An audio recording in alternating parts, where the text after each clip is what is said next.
Reka nsubire ndagwe ikaze nshuti munywanyi wacu ndagwe mwiriwe canke mwaramutse bivanye naho muherereye kuri mwese mviriza amakuru n'ibiganiro dutambutsa kuri mbonesha kure yacu ari nayo yanyu ya Burundi News TV. Ndagwaye ikaze muri aya makuru akomeye cyane yeje kudushikira ndabubwira ukuri aka kanya makuru avurwa mu gihugu c'u Burundi na makuru ateye ubwoba. General Prime Niyongabo yo bari mu mugambi ukomeye cyane wo kugandagura umukuru w'igihugu Nyenicubahiro General Major Evariste Ndayishimiye. Nyuma yuko mu bahora bagendanira umukuru w'igihugu Nyenicubahiro General Major Evariste Ndayishimiye gushika ubu haje kumenyekana amakuru yuko yahawe amamiliyoni yo kugira ngo azogandagure umukuru w'igihugu cacu ciza c'u Burundi. Ubu Nyenicubahiro Major Evariste Ndayishimiye tarekuriwe kugira urugendo mu bene igihugu mu bisata bitandukanye na cane nkuko vyahora. Umukuru w'igihugu Nyenicubahiro General Major Evariste Ndayishimiye kwigenekerezo ryejo haheze niyo yashitse nga mu gihugu c'u Burundi. Yatahutse giturumbuka nyuma yuko vyategerezwa yuko azoganuka nga mu gihugu c'u Burundi kwigenekerezo rya 12 Kigarama mu mwaka wa 2023 nkuko twahora tubibashikiriza. Amakuru akomeye cyane yeje kudushikira ivyo vyose vyabaye kumvo zitandukanye ari nazo tugira tuze kugaruka ko muri aya makuru akomeye cyane adushikiye. General Prime Niyongabo yo bari he reka ndaguhaye ikaze nshuti munywanyi wacu kure wumviriza aya makuru yacu herereye irya nino ku migane y'amakongo ya kure abatwumviriza muherereye irya nino mu karere k'ibiyaga binini. Reka ndaguhaye ikaze nshuti munywanyi wacu kure wumviriza aya makuru yacu herereye nga mu gihugu cacu ciza c'u Burundi mu makomine agiye atandukanye mu bisata bitandukanye vy'igihugu. Turabahaye ikaze muri aya makuru akomeye cyane adushikiye. Reka nsubire ndagukangurukire cyane nshuti munywanyi kuri wajeje gupyonda ijambo sabone kuba tarabikora akaniko karyo gusoma muri komisi video urabanditse ijambo sabone upyonde ko uracobona arakazujyana nyine upyonde ko hama tuje turabana amakuru n'ibiganiro dutambutsa kuri mbonesha kure yacu ari nayo yanyu ya Burundi News TV. Reka ndabibutse yuko ayari amakuru avurwa nga mu gihugu c'u Burundi akavurwa mu bisata bitandukanye gisata ca politique umutekano n'agataya kazina muntu mukayatorezwa n'umugwa amenyesha amakuru umuhinga akorera nga mu gihugu cacu ciza c'u Burundi n'abandi bakorera irya nino mu karere k'ibiyaga binini. Ingingo nkuru turazifatira ku makuru akomeye cyane yeje kudushikira. Ndababwira ukuri amamiliyoni yatanzwe ku musoda azobandanya agandagura umukuru w'igihugu Nyenicubahiro General Major Evariste Ndayishimiye. Gushika ubu umukuru w'igihugu Nyenicubahiro General Major Evariste Ndayishimiye ariko arafata ingingo atatekuje kugira ngo ibihangange bitibonekeza mu kumutegera no kugira ngo abe yogandagurwa gihutihuti. Amakuru akomeye cyane yeje kudushikira turonse aka kanya na makuru ateye ubwoba. Imiliyoni zarungitswe ku basoda bagendanira umukuru w'igihugu mu buryo bw'ibanga. Kuri ubu ngubu turonse amakuru akomeye cyane adushikiye. Ku telefoni ngendanwa hakusanijwe amakuru ateye ubwoba nyuma yuko amajwi y'ibanga ateye ubwoba kubijanye n'umugambi ukomeye cyane wo kugandagura umukuru w'igihugu Nyenicubahiro General Major Evariste Ndayishimiye. Reka ndabibutse yuko umukuru w'igihugu Nyenicubahiro General Major Evariste Ndayishimiye yaganutse ku igenekerezo ryejo haheze agashika nga mu gihugu c'u Burundi giturumbuka n'umutambukanyi we Angel Ndayishimiye ndayuba. Vyari kumvo zitandukanye nyuma yuko umuhanuzi wiwe wahora akorera mu gisada c'u Burundi yarahejeje kumurungikira amakuru yuko abakozi bo kuri radio n'imbonesha kure vy'igihugu kuri ubu ngubu RTNB bari bahejeje guhabwa isa ntarengwa zo kugira ngo bazobe batahutse bavuye mu biro bahora bakoreramo kuri radio n'imbonesha kure vy'igihugu. Bikavurwa yuko muri ico kigo vyari busabwe yuko bari nabutange imfunguzo zose z'ico kigo kugira ngo ako karwi gatangaze umugambi wako. Nuyuhe mugambi wari butangazwe kwigenekerezo ryejo haheze abene igihugu gushika ubu ntibaratahura ibiriko biraba mu gisirikare c'u Burundi ibiriko biraba mu butegetsi bwa Gitega. General Prime Niyongabo we n'umushikiranganje wa mbere Gervais Ndirakobuce batazira ndakugarika bari baciye bafata ingingo ikomeye cyane yo guhagarika ingendo zitandukanye ku mugwa mukuru wa politiki Igitega nyuma yuko hibonekeje abasirikari sinzi mu bisata bitandukanye kuri uwo murwa. Abavyiboneye mwararavye yuko ibintu bitamenyerewe vyabonetse mu gihugu c'u Burundi nyuma yuko anakwiragijwe impapuro zitariko umukono zivuga ibijanye n'intwaro mbi y'agahotoro ku mukuru w'igihugu Nyenicubahiro General Major Evariste Ndayishimiye ku kirimba ciwe Igitega ku biro vy'umukuru w'igihugu kuri Ntare Rushatsi naho hose hari hakwiragijwe izo mpapuro zitari ku mukono zikavuga yuko umukuru w'igihugu cacu ciza c'u Burundi ataca ashoboye kandi ataco amaze. Ivyo vyose rero reka tubigaruke ko muri aya makuru akomeye cyane adushikiye. Turaza kuvyumviriza mu idonido. Nuyuhe musirikare yoba yarungikiwe ayo mahera y'agaciro kugira ngo abe yobandanye kugandagura umukuru w'igihugu Nyenicubahiro General Major Evariste Ndayishimiye. umukuru w'igihugu yatahutse nyuma y'uko hari hahejeje gukorwa operasiyo mu bitaro vya Dubai. Iyo operasiyo bikavurwa y'uko nanone ubugwayi bwiwe bw'umukuru w'igihugu nyenicubahiro General Major Evariste Ndayishimiye butari bwahere, na cane y'uko gushika ubu akiremvye cane. Ariko amakuru akomeye cane adushikiye nuko yaciye agaruka mu gihugu c'u Burundi, na cane y'uko hari hagira hatangazwa umugambi ukomeye cane w'uko igihugu coba gihejeje gufatirwa ingingo nshasha, na cane ko baba bahejeje gushirako umukuru w'igihugu vy'imfata kibanza. Na makuru akomeye cyane tugira ngo tugaruke ko mu buryo bw'idonido. Reka nsubire ndagukangurukiye cyane inshuti munywanyi uri kumviriza aya makuru n'ibiganiro, nizere ko wajeje gupyonda ijambo sabone. Aka kanya rero turonse amakuru ateye ubwoba. General Prime Niyongabo yarungitse umusoda akomeye cyane, na cane ko murazi yuko General Arengiyome Bunyoni yahoze ari umushikiranganje wa mbere nga mu gihugu cacu Burundi, bivurwa yuko yaciye aburwa irengero nyuma yuko yari yajanywe mu bitaro vy'Ikarusi. Amasoko yacu aremeza ayo makuru nyuma yuko Darirene Bunyoni, umwigeme wahoze ari umushikiranganje wa mbere nga mu gihugu cacu Burundi, yari yishikiye aho umutama vyavugaga yuko agwariye. Amasoko yacu yemeza yuko Kere Nkurunziza n'umwigeme wa Arengiyome Bunyoni aribo bari bazindukiye aho bivurwa yuko mutama yaragwariye. Ariko amakuru akomeye cyane nuko babuze. Hari amakuru akomeye cyane turonse aka kanya. Reka twigarukire ku makuru akomeye cyane avurwa ku bijanye n'urupfu rw'umukuru w'igihugu nyenicubahiro General Major Evariste Ndayishimiye. Umwanya n'umwanya urupfu rwe rwateguwe na cane yuko bamwe mu basirikari bahora bamugendanira gushika ubu baba bahawe amahera y'agaciro, na cane bivurwa yuko zanzabo buzasumwe gushika ubu zoba zarahejeje kurungikwa mu gihugu ca Ghana. Ivyo vyose bikaba vyarakozwe n'umushikiranganje wa mbere Gervais Ndirakobuca bataziranda kugarika. None gushika ubu General Prime Niyongabo ijyanganye nga mu gihugu c'u Burundi coba cyarungitse amahera y'agaciro, nyuma yuko gushika ubu General Prime Niyongabo ataraboneka iyo yoba aherereye hose. Kwigenekerezo ry'ejo haheze aho umukuru w'igihugu nyenicubahiro General Major Evariste Ndayishimiye yoshika nga mu gihugu c'u Burundi, yaciye afata ingingo ikomeye cyane yo kurondera General Prime Niyongabo.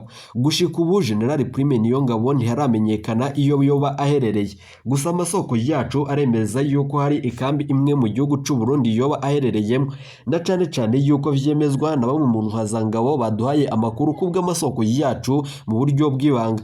Biravurwa yuko n'abarungitswe kurondera General Prime Niyongabo gushika ubu bataraganuka, aho umukuru w'igihugu nyenicubahiro General Major Evariste Ndayishimiye ari mu biro vyiwe vy'umukuru w'igihugu muri Ntare Rushatsi. Amasoko yacu aremeza yuko kwigenekerezo ry'ejo haheze hari butangazwa umugambi ukomeye cyane uko ubutegetsi bwa Gitega bwoba bushiriwe ko uwundi musirikare akomeye cyane, hagashirwa ko umutegetsi vy'imfata kibanza ari nawe mukuru w'igihugu, nkuko vyategerezwa yuko umushikiranganje wa mbere Gervais Ndirakobuca bataziranda kugarika ari we yategerezwa gusubirira umukuru w'igihugu vy'imfata kibanza. Ariko umukuru w'igihugu nyenicubahiro General Major Evariste Ndayishimiye agiheza kumviriza ayo makuru yaciye aganuka mu gihugu c'u Burundi aratahuka, we n'umutambukanyi we Angel Ndayishimiye Ndayuba. Yatahutse aho mu biro vy'umukuru w'igihugu badafise ayo makuru. Ababa ku micungara y'ikibuga c'indege citiriwe Melchior Ndadaye i Bujumbura nabo atagakuru bari bafise kubijanye nuko umukuru w'igihugu ari buganuke nga mu gihugu c'u Burundi, na cane yuko yategerezwa kugaruka mu gihugu c'u Burundi kwigenekerezo rya 12 Kigarama mu mwaka wa 2023. Amasoko yacu yibangahijeje kuronka amakuru tugira ngo tugaruke ko mu buryo bw'idonido. Ndabaha ikaze aka kanya hari amakuru yibanga turonse mwibanga ntangere. Umukuru w'igihugu nyenicubahiro General Major Evariste Ndayishimiye mu gihe hategerezwa yuko hari urugendo azagirira mu ntara ya Kirundo. Biravurwa yuko muri iyo ntara azahabonera nk'ivyo imbwa yaboneye ku mugezi, na cane ko bishikirizwa n'umwe mu ntwazangabo kubw'amasoko yacu mu gisirikare c'u Burundi. Biravurwa yuko amakuru akomeye cyane umukuru w'igihugu nyenicubahiro General Major Evariste Ndayishimiye agiye kuraswa, na cane ko umugambi ukomeye cyane wo kumukura ku burongozi wajeje guteba. Ibyihangange biriko biranigwa n'agashavu, na cane ko umukuru w'igihugu nyenicubahiro General Major Evariste Ndayishimiye kwigenekerezo ry'ejo haheze ariho yahawe amakuru akomeye cyane acaburizwamwo umugambi ukomeye cyane wo gutembagaza ubutegetsi. Neva kuri ubu ngubu yoba ari mu yabira, na cane ko General Prime Niyongabo nawe nyene atorohewe. Biravurwa yuko kakarwi k'abajenerali kibonekeje mu mugambi ukomeye cyane wo gutembagaza ubutegetsi bw'umukuru w'igihugu nyenicubahiro General Major Evariste Ndayishimiye aka kanya kuba kagira gatabwe mu mvoto. Biravurwa yuko amatoza ariko arakorwa ku muntu wese yoba afise uruhara mu bijanye no kurungika za mpapuro zitariko umukono mu bisata bitandukanye vy'igihugu. Abene igihugu bamwe bamwe baturungikiye amakuru bavuga yuko amajambo yari yanditse kuri izo mpapuro ahabanye na cane n'ibivurwa. Biravurwa yuko izo mpapuro zari ziriko amajambo ateye ubwoba ku magara y'umukuru w'igihugu Nyenicubahiro Major Evariste Ndayishimiye, mu gihe izari zarungitswe mu gisagara ca Gitega bivurwa yuko zari zitandukanye n'izarungitswe mu Kirundo. Izari mu Kirundo zavurwaga yuko umukuru w'igihugu Nyenicubahiro General Major Evariste Ndayishimiye ataco amaze. Bikavurwa yuko umukuru w'igihugu Nyenicubahiro General Major Evariste Ndayishimiye yibonekeza mu bikorwa bitandukanye, na cane nk'uko General Prime Niyongabo yari yatanze itegeko mu gisoda c'u Burundi. Yari yatanze itegeko mu gisoda c'u Burundi ko gushika ubu atamusirikare numwe arekuriwe guhabwa itegeko canke kumviriza itegeko ryashizwe ko n'umukuru w'igihugu Nyenicubahiro General Major Evariste Ndayishimiye. Ni munyemerere ayo makuru tuze kuyagaruka ko mu buryo bw'idonido. Reka mbere yuko tuyabashitsa ko amakuru yacu tuyatangurire ku makuru akomeye cane yejeje kudushikira ngaha mu gihugu c'u Burundi. Ni inkuru y'umubabaro yejeje kudushikira nyuma yuko ibiriko birabanga mu gihugu c'u Burundi. Uwikeka wese ko yoba ari muri dosiye ikomeye cane yo gutembagaza ubutegetsi gushika ubu ariko araburwa irengero. Biravurwa yuko umuryango wa Caporal Ndikuriyo Jean urihebura cyane. Bikavurwa yuko uyu musirikare ntazwi irengero ry'uwe kuva ku igenekerezo rya 2026 Munyonyi mwaka wa 2023.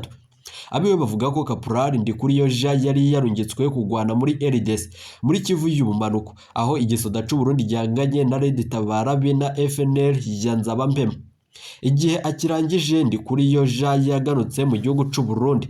Nanone bikavurwa yuko agishika mu ikambi ya Cibitoke hacindwi yarahawe uruhusha rwo kuja kuramutsa umuryango wiwe mu Rumonge. Aho mu Rumonge bivurwa yuko Caporal Jean ntaho yahuriye n'amahirwe, nta mahirwe yigeze agirira. Yahavuye afatwa n'abakozi b'iperereza rya gisirikare ku igenekerezo rya 1 ukwezi kwa gatanu mwaka wa 2023. Bamukuye aho bita mu Magara mu ntara ya Rumonge. Bamukuye ngaho baja kumupfungira mu gasho ka Police Militaire i Bujumbura, aho yarakubitiwe na cane bitagira izina, bimwe mu biteye ubwoba abaryango biwe ku buryo atari bwashobore kuvuga neza. Yababwiye ko atigeze amenya ico azira. Ku igenekerezo rya 5 ukwezi kwa gatanu mwaka wa 2023, Caporal Ndikuriyo Jean nanone yarasowe agasho Police Militaire ajana mu iborero rikuru rya Mpimba, aho nanone aho hose yagumye avuga yuko atazi ico ariko arazira. Igitangaje ku igenekerezo rya 2026 Munyonyi mwaka wa 2023, Caporal Ndikuriyo nanone yarahamagawe n'umuyobozi w'iryo borero rikuru rya Mpimba, Colonel Serge Nibigira batazira Gikona, acaramusohora iryo bohero. Gushika ubu atawuzi iyo Gikona yamujanye canke abo yamuhaye ico bikoze. Gushika ubu kuva ico gihe atagakuru Caporal Ndikuriyo kuri ubu ngubu abaryango bibe bongeye kuronka. Abiwe barafise amakenga, ubwoba nanone nibwo buriko buribonekeza. Biravurwa yuko ubwoba bwoba bufiswe n'abaryango yo na cane n'abandi basirikare buba bari muri iyo dosiye. Biravurwa yuko yoba yaraborejwe igufa bidasanzwe, ariko ntivyamenyerwa ngaha mu gihugu c'u Burundi. Ntiyamenye ico azira nk'uko yabishikirije mbere yuko yariko yibonekeza muri iryo bohero rikuru rya Mpimba. Yamaze amezi 6 mu Mpimba ataburanye, none abuzwe irengero atamenyeshejwe icaha yakoze. Amakuru ariko arashikira abaryango biwe ntahumuriza. Barahagarara nanone bagahagarara yuko Colonel Serge Nibigira avuga iyo yashize Caporal Ndikuriyo Jean mu maguru mashi. Caporal Ndikuriyo Jean yinjijwe nanone mu gisirikare c'u Burundi avuye muri Paripehutu FNL, avuka ku mutumba nanone wa Mugara ni muri komine Bugarama nanone intara ya Rumonge. Ndikuriyo Jean yavutse mu mwaka w'1983. Arubatse afise urugo, ni umuvyeyi w'abana 4, naho atahawe ipeti rijanye n'amashuri yiwe nk'uko vyagendeye abahoze muri FNL batari bake. Ndikuriyo Jean yigeze gushika kandi yize gushika umwaka wa 11 w'amashuri y'inderabigisha. Amakuru akomeye cyane yeje kudushikira na amakuru ateye ubwo ariko aravurwa ngaha mu gihugu c'u Burundi. Uwomenya ivyashikiye Caporal Ndikuriyo Jean yo twandikira ngaha kuri iyi mbonesha kuri yacu ya Burundi News TV kugira ngo turonke agakuru kiwe. Reka tubandanye amakuru yacu tabandanize ku makuru akomeye cyane ariko aravurwa ku mugambi ukomeye cyane wo gutembagaza ubutegetsi bwa Nyenicubahiro General Major Evariste Ndayishimiye. Ndabibutse yuko ibi vyose biriko biraba vyateguwe n'ibihangange bitandukanye birimwo umushikiranganje wa mbere Gervais Ndirakobuca batazeranda kugarika we n'igihangange General Prime Niyongabo umukuru w'iryo sodanga mu gihugu c'u Burundi. Ubwo umukuru w'igihugu Nyenicubahiro General Major Evariste Ndayishimiye kugenekerezo ryejo yoshika ngaha mu gihugu c'u Burundi avuye mu bihugu vy'Abarabu nyuma yuko yashitse adakize atameze neza. Umukuru w'igihugu Nyenicubahiro General Major Evariste Ndayishimiye ndabibutse yuko guva yashika mu bihugu vy'Abarabu amagara yiwe yaciye abandanya kumererwa nabi na cane ko amanama yose yakoze atayitabiriye. Umukuru w'igihugu Nyenicubahiro General Major Evariste Ndayishimiye atahutse mu gihugu c'u Burundi nyuma yuko atanama nimwe yitabiriye na cane ko kwigenekerezo rya kabiri ariho yagaragaye mu masanamu agaragaza yuko yoba yitabiriye iyo nama ariko yayitavye igice. Kubw'amasoko yacu mu bagendaniro mukuru y'igihugu batashimye yuko tuvuga amazina yabo kumva z'umutekano wabo. Umukuru w'igihugu Nyenicubahiro General Major Evariste Ndayishimiye yitavye ibice vy'inama na cane vyabonekaga yuko amagara yiwe ageramiwe. Gushika ubu yakorewe operasiyo baraba neza kandi ava mu cuma agihema. Ariko umukuru w'igihugu Nyenicubahiro General Major Evariste Ndayishimiye ageza kumviriza amakuru ahawe n'umuhanuzi wiwe mu gisirikare c'u Burundi yaciye afata ingingo gihutihuti yo kuganuka ngaha mu gihugu c'u Burundi ataguteguza abo mu biro vy'umukuru w'igihugu no guteguza abo ku micungararo y'ikibuga c'indege citiriwe Melchior Ndadaye i Bujumbura. Gushika ubwo yashitse ku kibuga c'indege abo ku micungararo baraketse yuko ari umwasi w'igihugu c'u Burundi yoba yinjiriye mu indege ya Kenya Airways. Amakuru akomeye cyane aje kudushikira na amakuru ateye ubwoba. Reka ni munyemerere tubigaruke ko mu buryo burambuye. Hari amakuru dufise yuko General Prime Niyongabo yoba yashiriwe ko abaja kumurondera na cane nyuma yuko habonetse amakuru yuko General Prime Niyongabo yoba yabonetse mu mugambi ukomeye cyane wo gutanga amehera y'agaciro imiliyoni zitagira ingano na cane yuko izo miliyoni zarungikiwe abasirikari bahora bagendanira umukuru w'igihugu Nyenicubahiro General Major Evariste Ndayishimiye. Ni kuzihemvo abo basirikari bahawe ayo mahera. Biravurwa yuko umukuru w'igihugu Nyenicubahiro General Major Evariste Ndayishimiye mu gihe ariko arategurwa urugendo rw'iyo muri Kirundo biravurwa yuko azoca arasirwa. Umukuru w'igihugu gushika ubu ubwo aronse ayo makuru biravurwa yuko adashobora kugira urwo rugendo cyangwa yakongerezwa umutekano wiwe. Na cane biravurwa yuko hahindaguwe abahora bakorera mu biro vy'umukuru w'igihugu bikavuga yuko kubw'amasoko yacu abo bahora babikora gushika ubu birukanywe mu mabanga bakuwe mu mabanga nyuma yuko batabandanije mu gukora ibikorwa vyabo bijanye n'ivyo bajejwe. Bikavurwa yuko mu kurangura ivyo bikorwa vyabo babikozemwo nabi nkuko umukuru w'igihugu Nyenicubahiro General Major Evariste Ndayishimiye yabishikirije mu nama yari yahuje ibihangange harimo umushikiranganje wa mbere Gervais Ndirakobuca batazeranda kugarika. Mu gihe gushika ubu inama yari yatumiwemwo igihangange General Prime Niyongabo ariko no gushika ubu kikaba kitaraboneka iyo coba giherereye. Hashizwe ko abaja kumurondera ariko gushika ubu nta muntu araronka agakuru kaho yoba aherereye. Ariko amasoko yacu yibanga biravurwa yuko yoba ari mu ikambi ya gisirikare gushika ubu bitaramenyekana neza. Abamenyesha makuru bacu bariko baratugirira amatoza ku vyerekeranye n'ivyo vyabonetse kuri aka gatondo mu gihugu c'u Burundi. Umukuru w'igihugu Nyenicubahiro General Major Evariste Ndayishimiye biravurwa yuko yashiriwe ko amadolari nyuma yuko n'umushikiranganje wa mbere General Alain Guillaume Bunyoni waze ari umushikiranganje wa mbere nga mu gihugu c'u Burundi yoba ari muri iyo dosiye. Biravurwa yuko Bunyoni yabuzwe irengero nyuma yuko yari yarungitswe mu bitaro bikomeye cyane nga mu gihugu c'u Burundi ari navyo bivurwa yuko Moise Petero Nkurunziza ari vyo yitabiyemwo umuremyi. General Guillaume Bunyoni yabuzwe irengero gushika abaryango biyo ubwo bashika muri ivyo bitaro baronse makuru yuko General Bunyoni ariho yo baherereye ariko gushika ubu baciye babura. Hari amakuru akomeye cyane dufise ateye ubwoba tugira tuze kugaruka ko mu bindi biganiro vyacu dutambutsa kuri Burundi News TV. Ndababwira ukuri ibiriko biraba nga mu gihugu c'u Burundi birateye ubwoba. Umwe mu basirikari barungiswe kugira ngo bakire umukuru w'igihugu ca Somalia yoba ariko arafashanya na General Prime Niyongabo.